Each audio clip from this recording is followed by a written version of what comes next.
He's your other host. I am the other host. Hi, Mario. How you doing, Zach? It's been a little Pretty bit. good. It has been a while since we've recorded, man. It has. A lot of things been going on.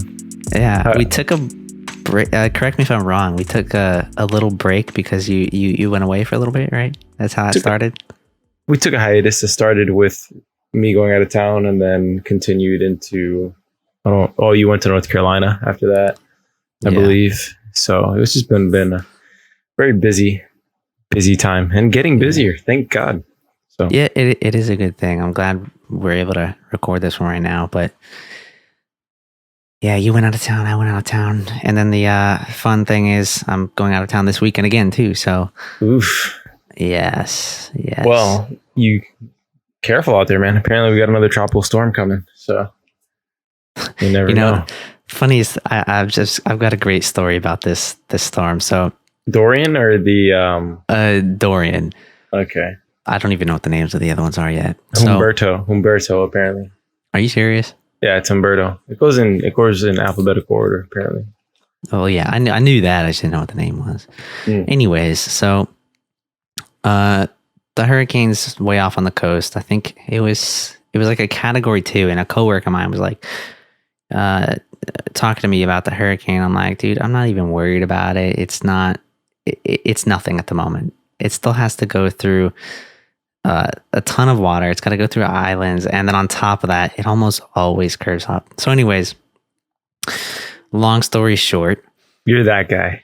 The hurricane gets to a Cat 5 out in the ocean, and it's coming this way, and I'm just like, dude, it's still probably not even going to hit us like at all. And he didn't really want to stick around for a Cat 5, so he decided to drive up to his family up in South Carolina. Hold on, though. Up in South Carolina. So he drives up there, and then what happens is the hurricane doesn't even touch Florida, at least nowhere down here near where we are.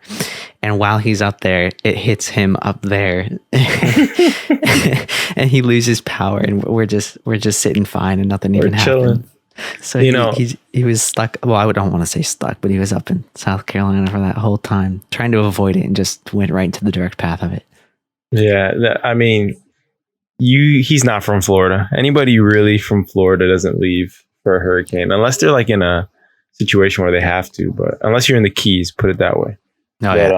Most places down here, unless you're in like mobile homes or stuff like that. Which, let me preface this by saying, prayers out and all the support that you can possibly give to the Bahamas that got wrecked by Dorian, and North Carolina and South Carolina got pretty wrecked too. They got flooded, but there's nothing like what happened in the Bahamas. Nothing like the Bahamas, really. It seems like every time a storm comes through, the Bahamas get hit. It's like inevitable. It's just inevitable. There are a little barrier to all of the crazy weather. Well, usually, as a Floridian, you're always hoping it hits Cuba or DR or something like that. Mass of land.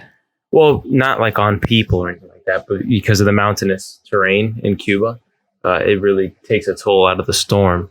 But no, man, we're sitting pretty. This is like, we do have the storm Humberto apparently is taking the same exact track as Dorian. So God willing, that thing does not go through the Bahamas again. Some of the time, I'm like, Florida is just so much better prepared to take a hit from a storm like that it's like sometimes, man, I'm like, yo, please miss Puerto Rico and just hit us, because it's going to inconvenience us for a little bit, but at least it doesn't, wreck a poorer country. Yeah, well, I mean, the thing with us here is all of our building codes are much, much better. I mean, they're built to withstand as best as possible. They're built to withstand some hurricanes and high winds and things like that, whereas you don't have those same codes and inspections in other countries, but even other states within the U.S. They're just not built anywhere near as strong. Unfortunately, that's kind of what ended up happening over in the Bahamas and even in the Keys a while ago. I mean, they got wrecked the last one. There's some video I saw in Freeport, and it's literally the second floor. It's being recorded. And if I had the video, I would say we link it in the podcast info here. And by the time we post this, it'll be probably a month and a half past, or a month past the actual hurricane. But nonetheless, this video had, imagine a second story home, and you're looking at your staircase, and the water's up to the last step of the top of the staircase. And you're looking at your balcony outside, and water is literally flooding your balcony. That is terrifying, dude. The heck? That's crazy. I mean, the videos from the Bahamas are pretty crazy too. I mean, I can't remember how high up above seawater they are, but I think everything was flooded, man. How about did you have the pleasure of going grocery shopping? Me? Before the storm. Yeah, before the storm. Dude, honestly, where am, are you really there was winged it? nothing. Nobody was being crazy. There was gas everywhere. There was nobody in the stores. There was plenty of water. But in Boca, it's like people just like lost their minds. There was, I'm not even kidding you, the line to a gas station went all the way down Clintmore Road. And from where the gas station is, if you don't know where Clintmore Road is, I don't. It literally, it was like a mile long line to the gas station that took over an hour to get to the gas station. I've been in that situation, but for that the bad. storm, whatever the name of the storm was that hit last year. Wasn't it like Irma or something? Irma or Matthew? I don't know. No, it wasn't Matthew. Oh, Isaac. It was Isaac, right?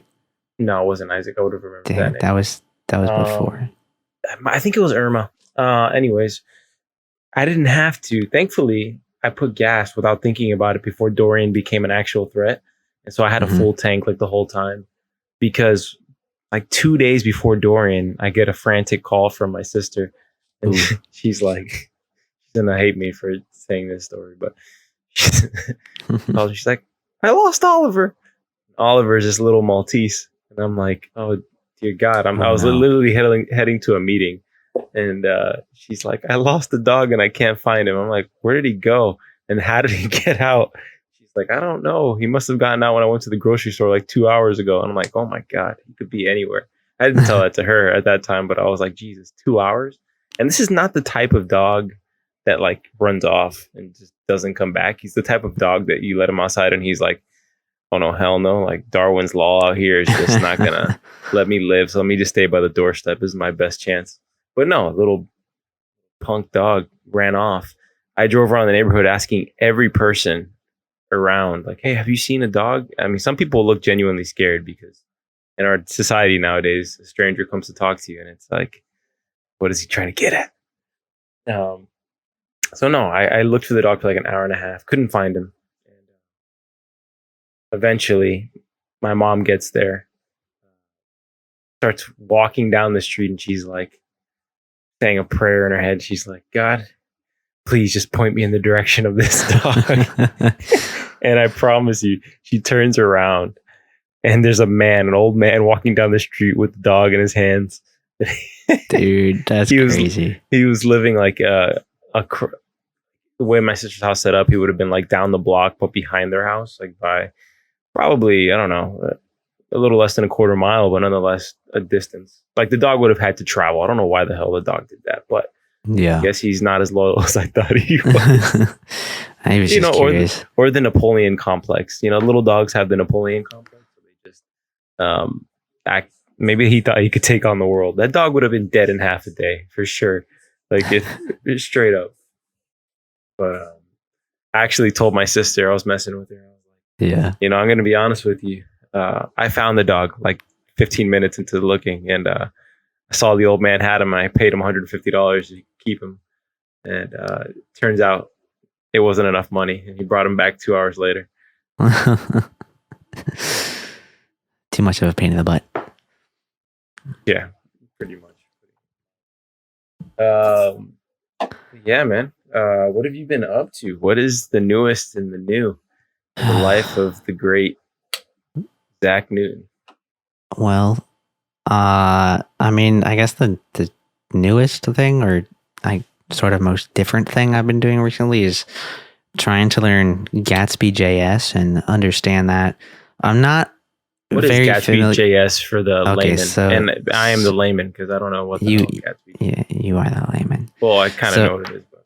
Gatsby JS, first of all, it's built off of React, which is something else that I'm not familiar with. I've never used in my life, so I'm trying to learn that. But basically, it's a framework that, well, React is a framework, and Gatsby uses that. But what Gatsby JS is it's a static site generator. So for websites, you can go through and build things like components and import those into pages. And I don't know how. Do you understand what that means, or do I need to go into more detail? It's a form of that? code, isn't it? I mean, you use it for if you're designing.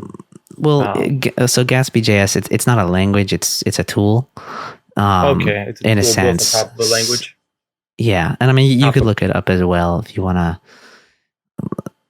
learn a little bit more about it. But it uses some JavaScript. It uses some web technologies and things like that. But I mean, again, what it allows you to do is build a static website, and because it's a static website that you're basically going to build and put on a server, it's extremely fast, which I love because I hate websites.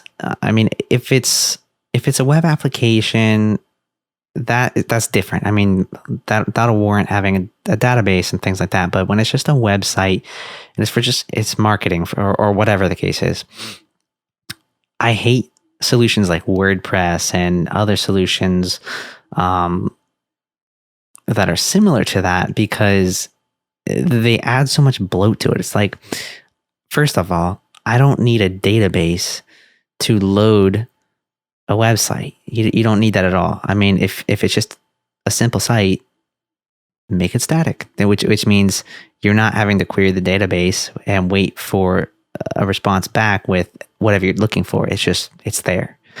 So But I mean, the WordPresses and the Squarespaces and all the other different types, they have their place. I mean, if you were to go and build a website with Gatsby, it's going to be a lot more work and a higher budget of a website that you're paying for some of these smaller businesses. Absolutely. And I'm not saying that Squarespace and WordPress doesn't have their place. I mean, they definitely have their place. If you need something quick and you want something that's a very powerful editor for somebody, maybe a potential client, Squarespace would be great. But if you know what you want and you have the skills or you have the budget and you want something more custom, I mean, when you're looking at things like performance, I mean, Gatsby or even something like Jekyll, which is Jekyll I'm very familiar with. It's kind of the same thing, but it works. The thing is custom brings on continued maintenance as well, because you can't just have a custom site and have your team that doesn't know anything about web run it. And so to me, like if I'm meeting with a business and they need a site, if they don't have a budget for somebody to maintain the site or somebody who could know how to add to a custom site and add pages or whatever they need to add later down the road, that's a maintenance plan, but it's a more expensive one because of the being that the site is built from the ground up rather than a more user-friendly version, which you can hand the keys off and not worry about having somebody on the payroll or needing, you know what I mean? That kind of. No, I know what you mean. But yeah, go ahead. I would say that, the best case scenario is that your client doesn't want a custom made website. Because that would be a much larger. Well, yeah, I mean, that would obviously be nice, but could you integrate Gatsby with some of those other website builders or no? Okay, so website builders are one thing, but a CMS or a content management system, is something that's completely different. Now, I can connect many different CMSs and even headless CMSs to Gatsby.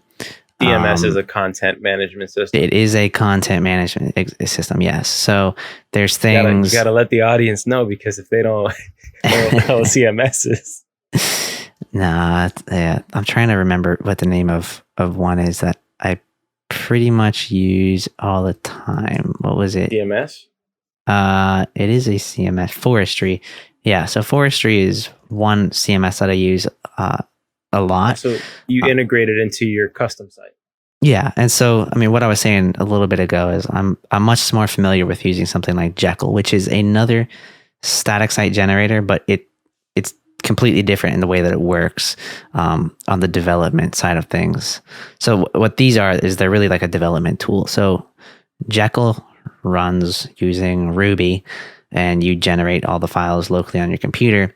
Gatsby's a lot smarter, I would say.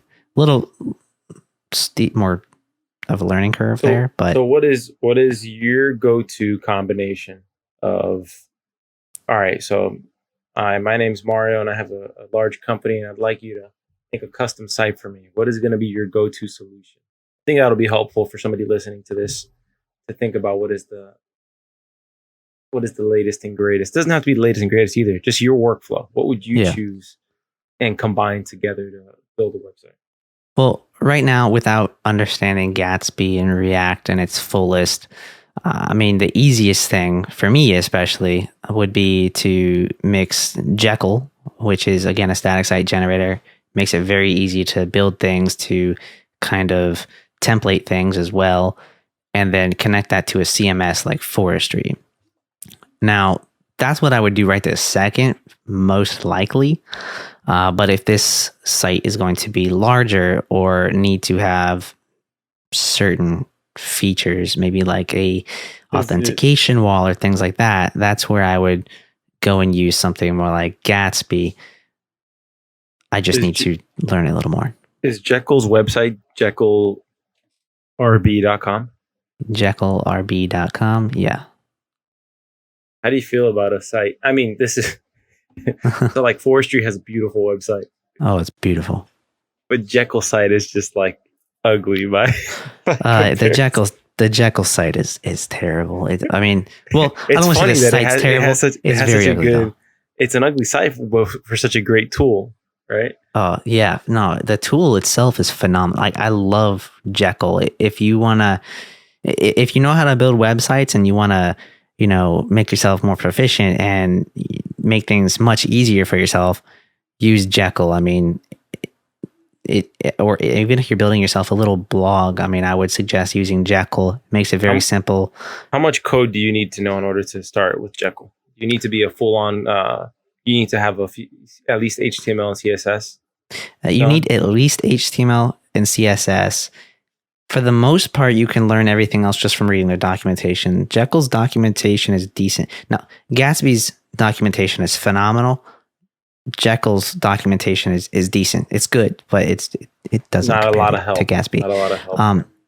It's helpful, but just not as helpful as Gatsby. But anyways, yeah, you need to know like at least HTML and CSS, but it would benefit you to understand like what a YAML file looks like, because that's what they use for a config file. It would also help you to understand what JSON looks like if you're going to be using what data files that they have. It would also benefit you to know how to use front matter and how to use the liquid templating, which the liquid templating is something that was created by Shopify, I believe. It's very simple to use, and they explain it on their site, but those are really the core things. And luckily all of those are extremely simple. Now, if you're talking about what do you need to know to kind of understand how to use Gatsby, I would say you need to know JavaScript. You need to know HTML and CSS. You need to have a good understanding of React. Long story short, if you're not a professional coder, cannot use Jekyll or Gatsby, which is fine because it's not meant to be used by the amateur or by somebody who's not diving into code like that. But there are definitely other options for the non-code junkie. Almost said code monkey. Is code monkey offensive? I mean, I'm not offended by it. I'm not like a guru, but I'm not offended. The code monkey. I'm gonna ask Google. I bet it exists. One other thing. It is a thing? What is a code monkey? Is a derogatory term for a programmer or developer. Are you kidding? It infers, let me see. Code monkey is a derogatory term for a programmer or developer. It infers that the person's skill set is very simple or basic, or that they could be easily replaced. I'm sorry, Zach. You're not a code monkey.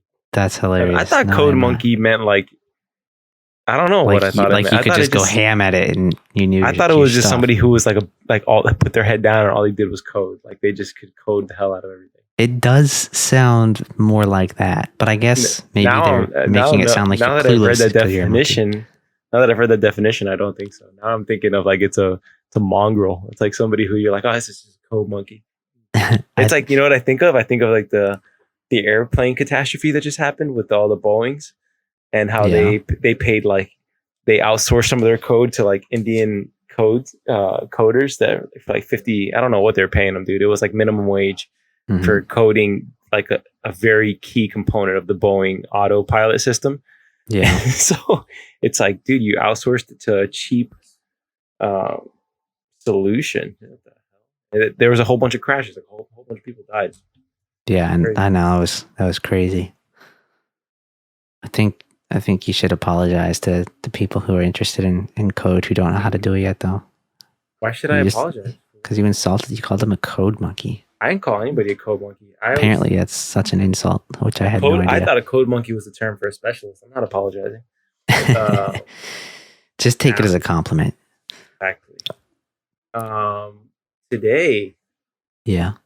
Do you ever have a Sega Dreamcast? No. Well, today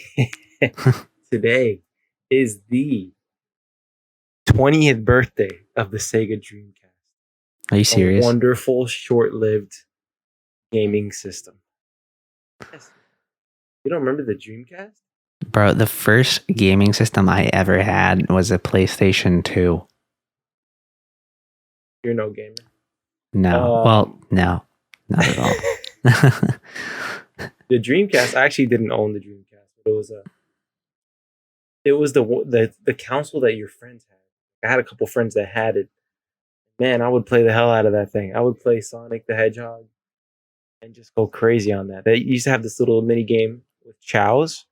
Mm-hmm. If you probably don't know because you're not a gamer, but now that's derogatory. I'm just kidding. But there was this little system where you could have these little creatures and they would hatch from eggs.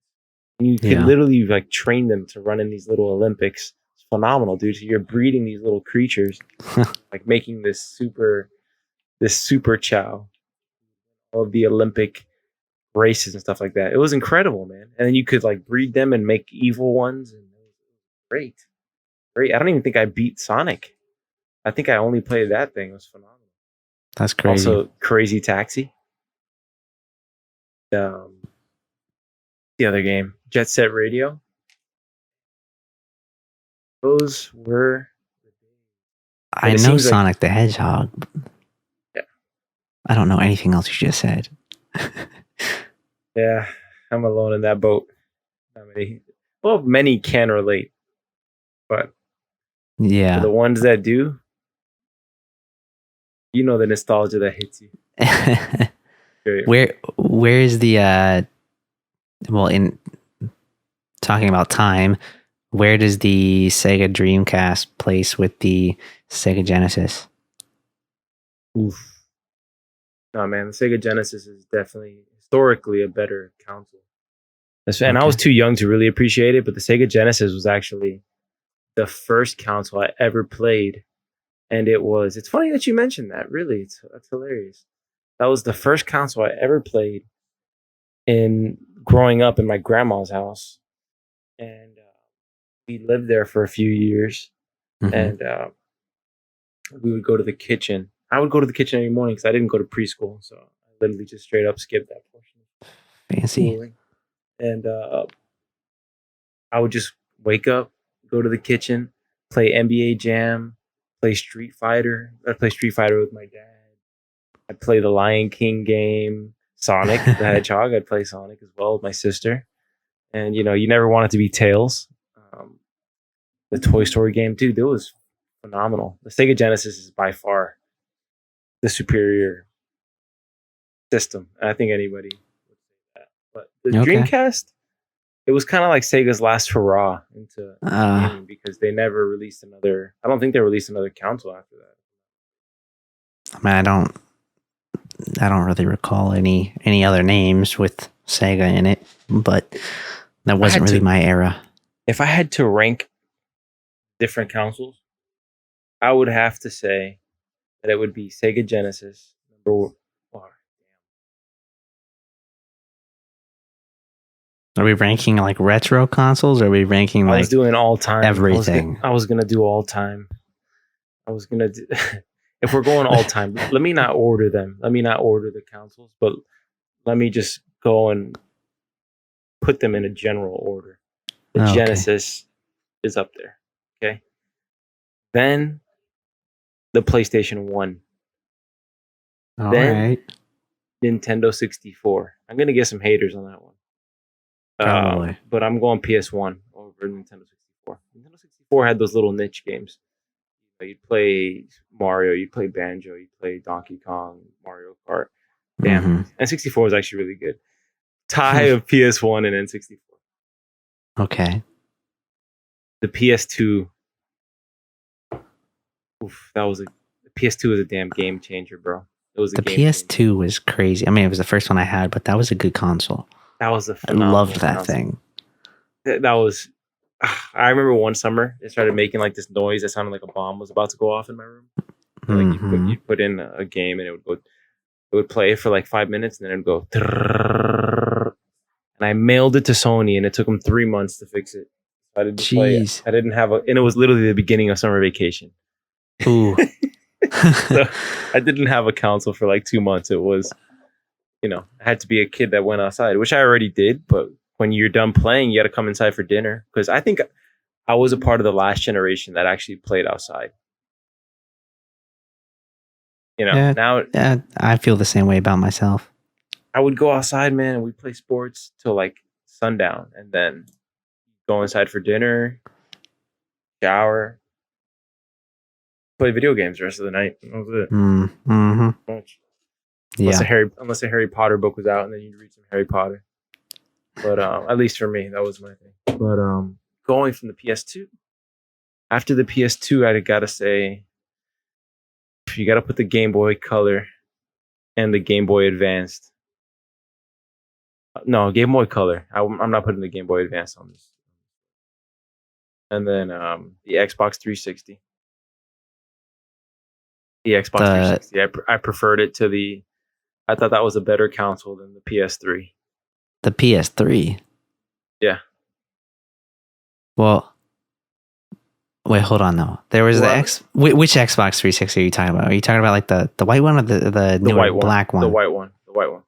Okay. The original Xbox 360. That console to me was better than PS3. I enjoyed it more.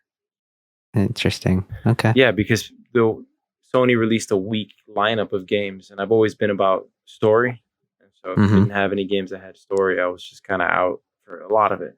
But then Sony started ramping it up, and Xbox started slacking on it. Then it switched. It was the PS3 was better, and then I got a PS3. Okay. But I'm putting the PS4 above that whole generation. I'll put the PS4 above the Xbox 360 as well. But also, the Xbox 360 was the last console I had without any major responsibilities in my life. So I remember every console from then and backwards very fondly because you just can't. You're not able to play with the same kind of. It's just you got to get into a mode where you don't have much on the table, or you're like, you just don't have the time, bro, to sink in 5 hours. That's why I don't play video games that much anymore. I just don't have the time to sit down long enough to get into it. Like you do have the time. It's just a matter of how can you spend the time. Everybody has the time. Well, it's a matter of what you want to do with your time. So it's like, get older, you just don't. You definitely can't do it during the day anymore. Like if you're doing it during the day, it's Saturday. It's Saturday or Sunday. It's just it's Saturday, Sunday, or just a sad day. No, not a sad day. Or you're taking a break in between work, but it's not like you can just drop work for 3 hours and go ahead and you just don't get to do that anymore as Once you hit like your junior year of high school, you're not able to do that anymore because you get a job. At least that's when I started working. So that's when it was all downhill. And then every once in a while, you get a game, and you're just like, all right, I'm diving into this one. I'm doing this. So that never changes. That's always fun, and it's a great. I don't know. It's one of the most immersive ways to experience a story. I say hands down. So that's definitely in a video game. You mean? Hell yeah! A video game is more immersive than a movie. In many ways. Well, it also lasts much longer than a movie a lot of the time. If it's a game with a deep storyline, yeah. Like if it's Red Dead Redemption. Red Dead was great. But it's like that. Like you don't get many immersive experiences like that in film. No. But a film is definitely still ridiculous. It's just incredible, and a well done TV show also. But people really sleep on video games for that aspect, and you'll find some of the deepest stories you'll ever see or experience in a video game. And not just that, but you're able to actually drive the whole thing. You're a part of it. You're making choices that are determining how your story plays out. You're seeing that happen with media now, with Black Mirror doing the Bandersnatch thing, which I still haven't watched, but I predicted that movie's phenomenal. I'd love that movie. Dude, straight up like 10 years ago, I said, movies are going to start, you're going to go to a movie theater, you're going to be sitting in there, and everybody's going to have like a choose your adventure type story. You're going to be able to make decisions in the movie during the storyline. You'll get an option, and it'll be, Jake says, take this bag, throw it over the fence. And then it'll give you 4 options. Accept the bag and throw it over the fence. Say no to Jake. Take the bag, but don't throw it over the fence. Take the bag and beat up turn Jake. It into the police. I don't know. Beat up, kill Jake. It'll give you those. And then everybody in the seats will have different things going on. It'll be like a large scale VR experience. I'm telling you, man. Maybe not to that degree. It could be a community decision. I was going to say, I feel like you would have to do it as like a vote. I mean, because otherwise, what's the point of going to a theater? You could experience the same thing at home with the headset on. True. A community experience would be nice, but at the same time, if you got like 200 idiots in there and they're just like choosing the most wacky it could answer. ruin it. Yep, it could ruin it. Always choosing the most perverted or ridiculous response to the situation at hand. And not all movies that's are gonna most do likely that. what's going to happen. Not all movies are going to do that.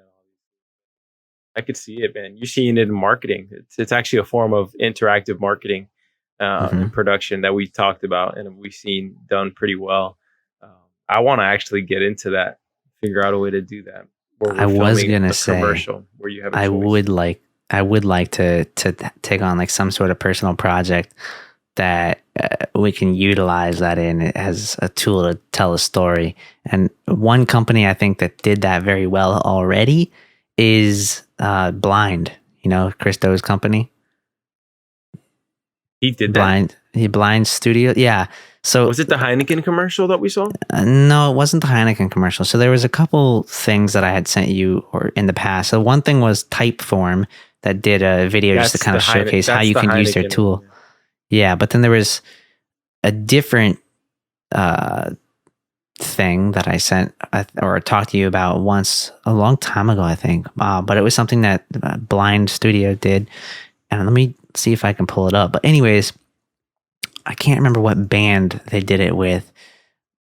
They made a music video with a band, and it's this whole like immersive experience where you choose the path throughout the music video. I think they did it with Coldplay.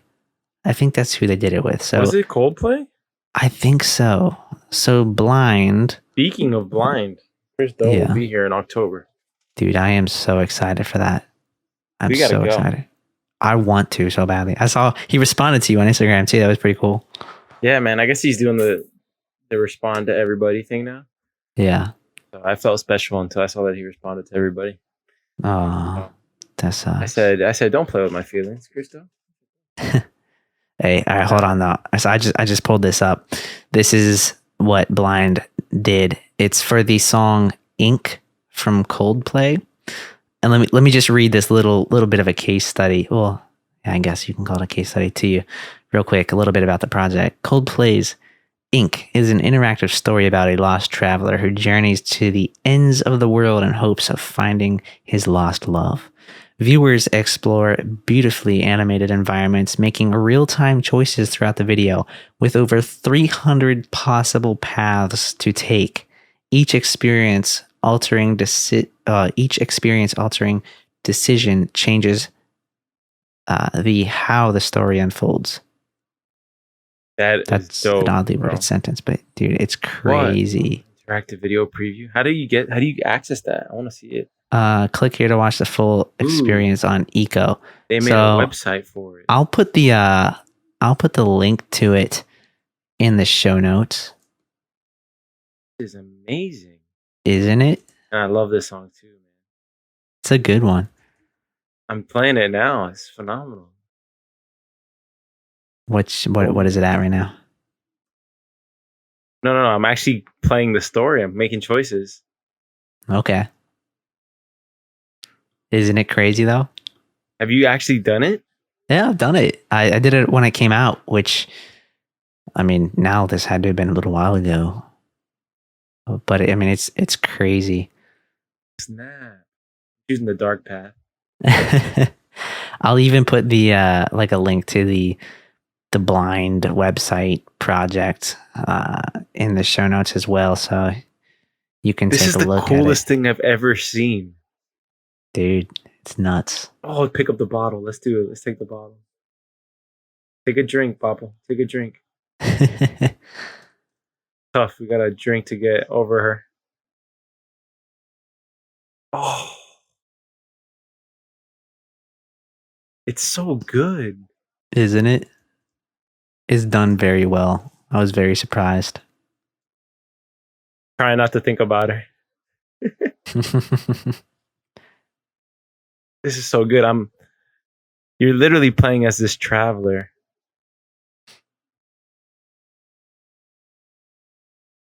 There. So you're playing as a traveler and you're literally making these choices throughout your journey. This is phenomenal, dude.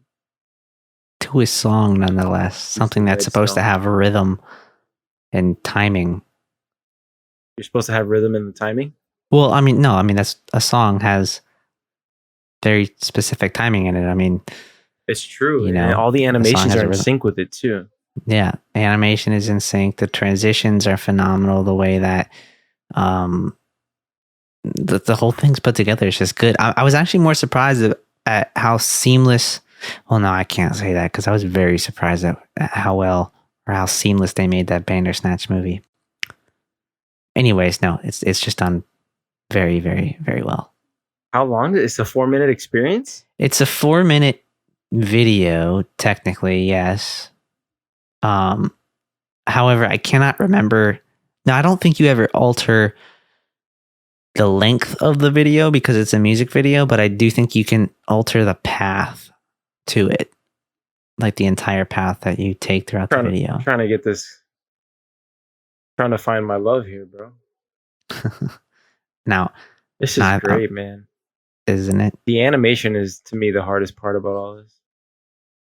They talk about it in their. I don't want to say it's a case study, but let's say it's a case study. Damn it. Couldn't choose.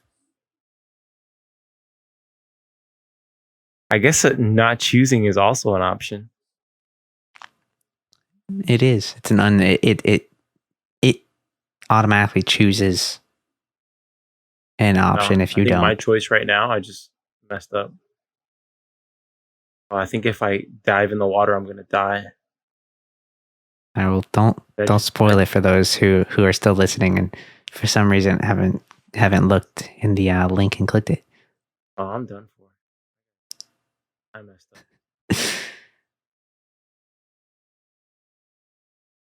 Bro, that is the greatest thing I've ever seen. Isn't it? I'm obsessed. Dude, Blind does some amazing work. Man, we should do a music video, but a live action music video with choices like that. if we could, I mean, that's what I'm saying. Like, I would love to have some personal project where we can put something together like that. I mean, there's no way it's going to be as high quality as what you're seeing there, obviously, but at least to just get our feet wet in the, in that Style of area. Yeah. Proof of I mean, concept. telling stories that way. I mean, that's what it would be, a proof of concept, but just telling stories that way, figuring out how to do that. I mean, it's, What is I want to say it's fairly uncharted territory. It's just like, even though we have some software built to, actually help you create things like this, it's just not commonly used. is Hello Echo? It's a whole platform within itself. Yeah, that it's a whole platform. I think it's just it's meant for interactive things, I think. I don't want to stick my foot in my mouth, but like if you explore an interactive video rabbit hole, yeah, everything on helloecho.com, spelled hello and then eko.com. I think everything on here is basically interactive. Like they've got cook together things, create with me. I don't know anything about that stuff. But Random Coldplay things. video. The Coldplay video is phenomenal. Well, the thing is that Echo probably gives you. It's probably built on top of the Echo platform, the ability to embed choices into your videos. Like this is not on YouTube. No, this is not on YouTube. This just happens to be like a player for that kind of content, I believe. Although here, Echo for creators. Expand your creative toolbox. Create your own interactive films. Start creating. Drag and drop in. Oh, they do have an interface to build that all. Drag and drop interface, distribution on major platforms, and customizable code. We need to do this or Eco. ASAP. We need to do this ASAP. How did I not read this before? Anyways, Echo Studio is a powerful and free online tool you can use to make premium interactive content. It's easy to learn and easy to customize if you know a bit of code, which we do.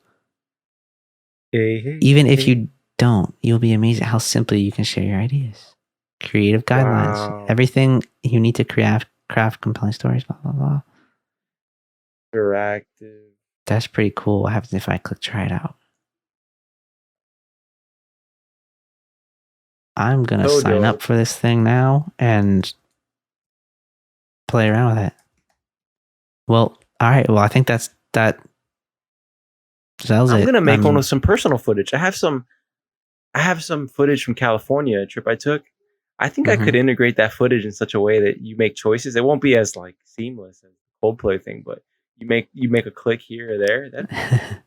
It would be dope. But now that we know that that's a tool, apparently, I think we need to plan something out here. What do you think? We need to plan something right now? Not right this second, but like very soon. I agree. Sorry, I misheard you because I saw the Broncos-Raiders game. Broncos kicker just missed a field goal. Ooh. Dude, the Raiders got screwed recently. If you're a football fan, you know this, but they pretty much gave up substantial picks in the draft next year, and I don't know what other picks they gave up, but for this star receiver named Antonio Brown. But it seemed like Mr. Brown did not want to be playing for the Raiders, and so he caused a huge ruckus and created such a drama over there that they essentially said, "Yo, we're gonna release you." And so now he's playing for the New England Patriots. Ooh, yeah, bro. Patriots are so OP. They're just so good. Oh, I see you putting some links in this. I am. I put a couple links in that document there. So tomorrow is... You know what? Let me not go there yet. We'll end it with that. I'm thinking of buying a camera. Okay. Thinking of upgrading. What camera? I'm in between Sony A7R III, the Sony... I'll put the Sony A7 III as the third choice. All right. And the Blackmagic 6K pocket camera. But that's the one that I want. I know it's the one you want, but it's also the one I want. Well, think about it this way. At some point, I am either going to buy the Blackmagic Pocket Cinema camera 6K, that mouthful of a camera, damn, why don't or we do, the successor to it. why don't we go 50-50? You buy half of the A7R3 and I buy half of the Blackmagic, and then we split custody. Not a bad idea. Well, how much is the Sony though? $2,500. No. Are you serious? Yeah, $2,500. That's the Blackmagic. Yeah, the Blackmagic's $2,500 too. But the Sony A7, but it's not going to take as good photography on the Blackmagic. I think the 6K camera does shoot photography, by the way. I think it shoots photography. The Blackmagic? Yeah, the 6K. I think it shoots at 24 megapixels. No, I could be wrong.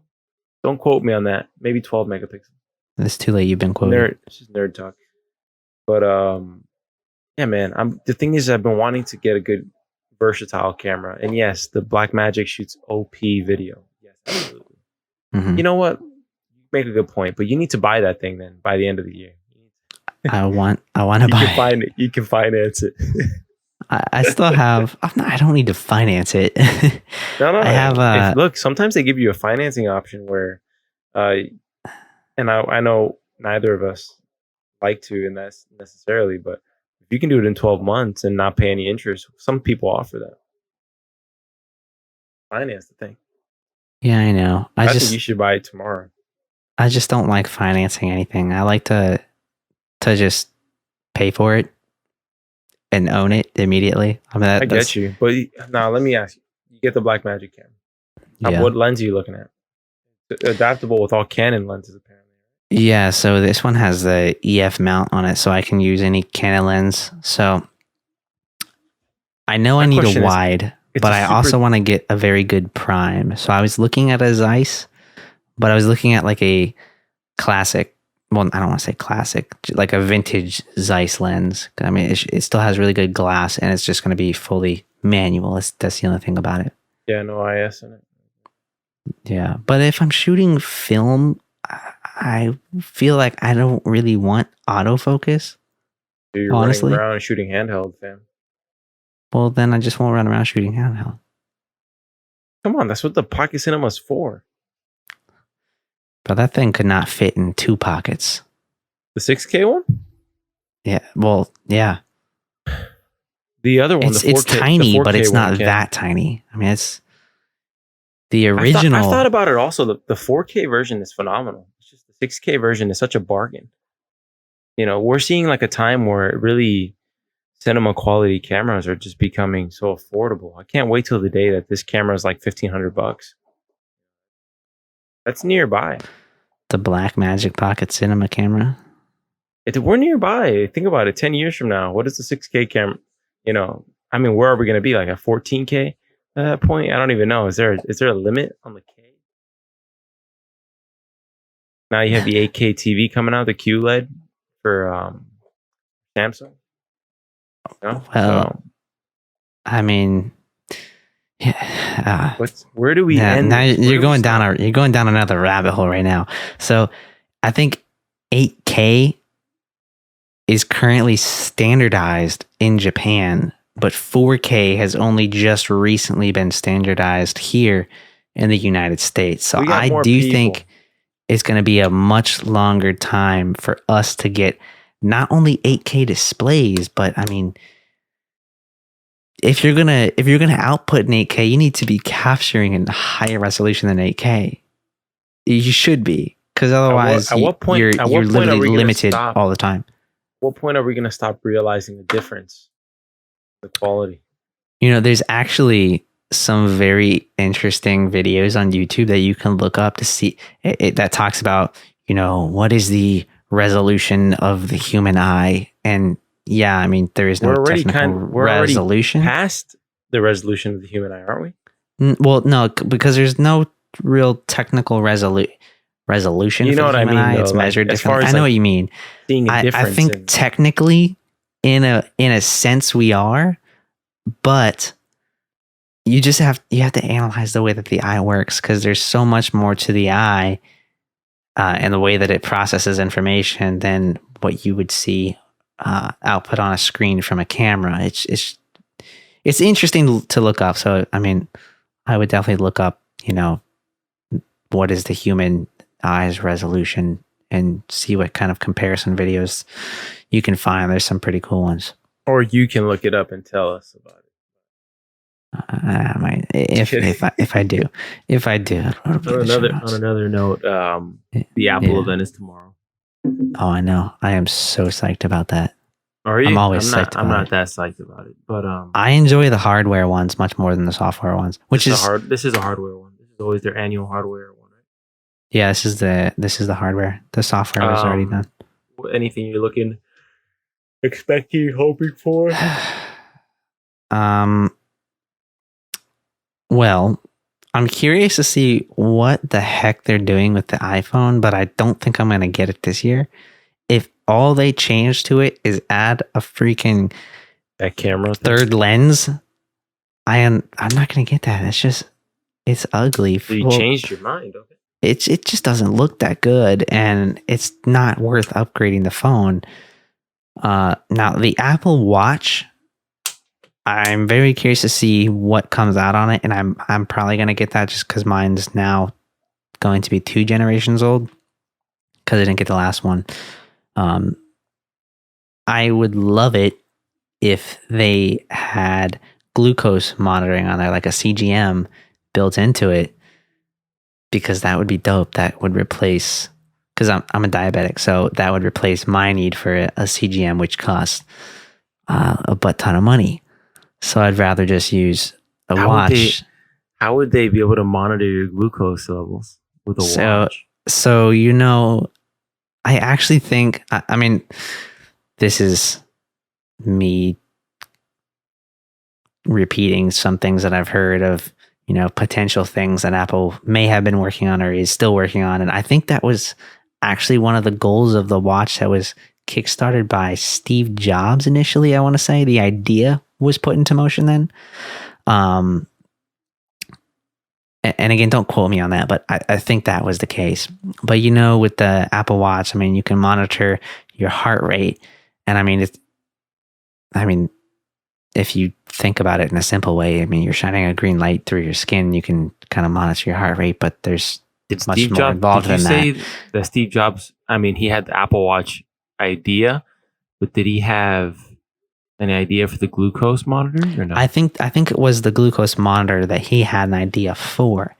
I think that's going to be, I'm crossing my fingers that that's something that releases and it's something that's possible, because if you look into some technology like that, it is possible to read glucose levels through your skin. I think some of it even use sweat, just that is just naturally exists on your skin to determine what it is. Or just look slightly beneath the surface and somehow they can determine what it is. It's very interesting. But I think if they could do that, that would make the Apple Watch like such a powerhouse. Like it's already amazing, but that would save a ton of people a ton of money to begin with. Hold up. Tim Cook allegedly testing glucose monitor on his Apple Watch. Secret Apple team creating glucose sensors that don't pierce the skin. It's from 2017. A blood glucose monitor designed with consumers. Steve Jobs reportedly diabetic. And finally, he followed high carb vegetarian diet under care of vegetarian. Excess for sugar, same as other sugars. Diabetic. Okay, that's not the information I'm looking for. The Tim Cook though thing is true. He says testing a glucose monitor. Cook spotted testing out a glucose monitor. Interesting. Yeah. So that was has it been rumored for 2019? It hasn't. I don't know. It's just kind of been mentioned. Wearing a prototype glucose tracker connected to the Apple Watch, according to a CNBC source. The Apple Glucose Initiative is the brainchild of late co-founder Jobs. That's phenomenal. Who envisioned a wearable device that would constantly monitor blood sugar. When you're a visionary, you're a visionary. That would be huge, man. I know. I mean, I don't even want to say how much I'm paying for my Steve current Jobs' thing. vision: a non-invasive glucose monitor in future Apple Watch models. See, I wonder how far his blueprints went forward. Like if there's stuff that he still had envisioned that is not out yet. there probably is. I mean, I feel like he has had many ideas that we will never know what they were, and some we will know in years to come. Hopefully, and hopefully they're all good. But who knows? Yeah. But no, I mean, I would have to say that's the thing I'm most interested in hearing, or keeping an eye out for. I really doubt that it's going to be released. I think we're still a couple years off for something like that. But if we can do it, or they can do it, I'm and release it, I'm definitely getting that. But I still may just get to watch anyways. I'm hoping for nothing as impactful as that, but that would be amazing. So that's on my list now too. I don't see a need for a new watch yet, unless the watch is able to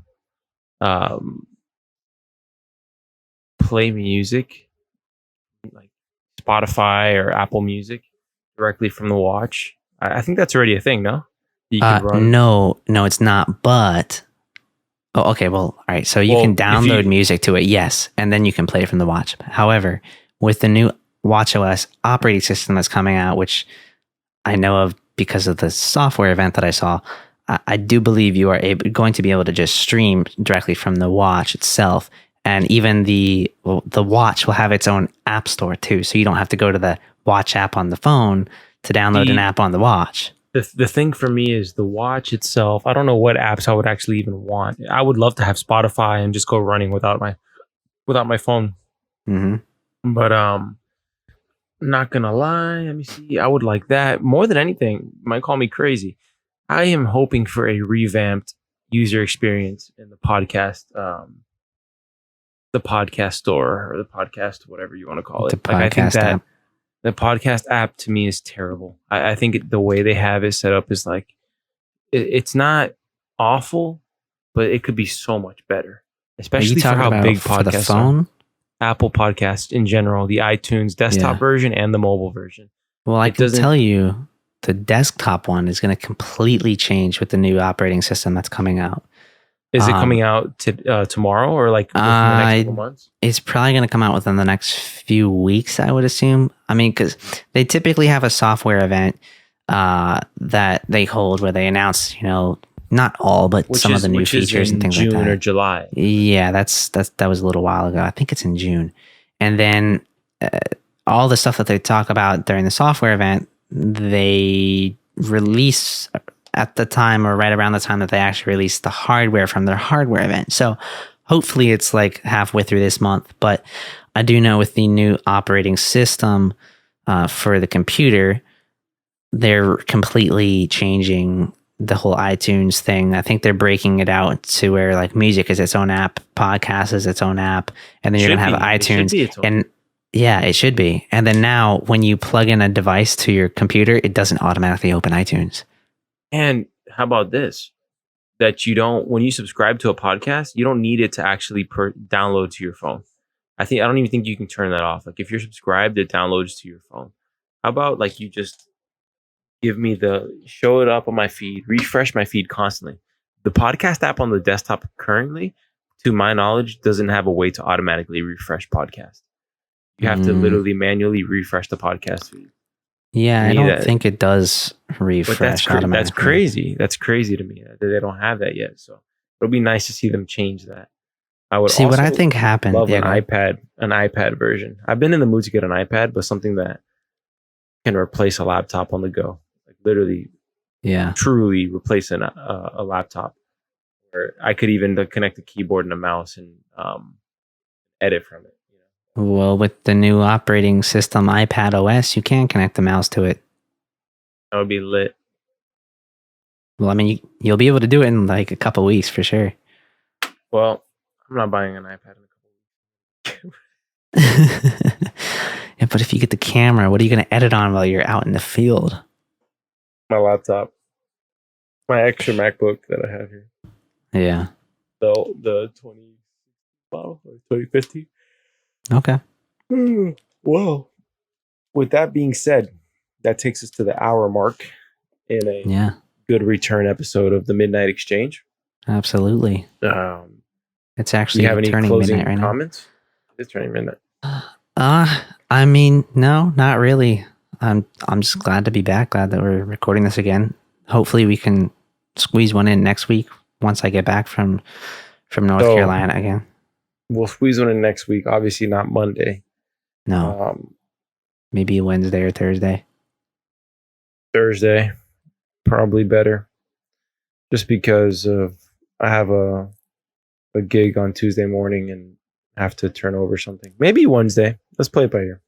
Thursday might be better for me. But anyways, maybe we should talk about what we saw in the Apple event.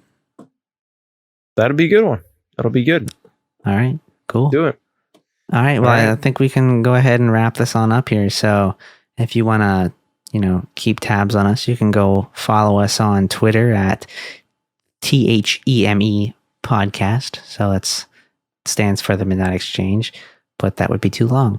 You can also go to Instagram and find us at the Midnight Exchange. And you can find us at the Midnight Exchange on Facebook as well. And then our website is themidnightexchange.com. And if you want to send us an email, you can send us an email to podcast@themidnightexchange.com. If you want to send us love letters, you can also include those in your emails. Mm-hmm. And whatever other means you want to us. Oh, dude, I have a P.O. box. We could put the P.O. box there too. Nobody's going to send us a damn thing in the P.O. box. Hey, you don't know. Oh man, I got to go check my P.O. box. I haven't checked it in like a month. It's probably like overflowing with junk. You haven't checked it in months? I haven't checked it. I've been in and out of town so much recently. I just haven't even thought about going over there to check it. All right. All right. Anyways, thank you everyone for listening. We'll catch you in the next one. Peace out.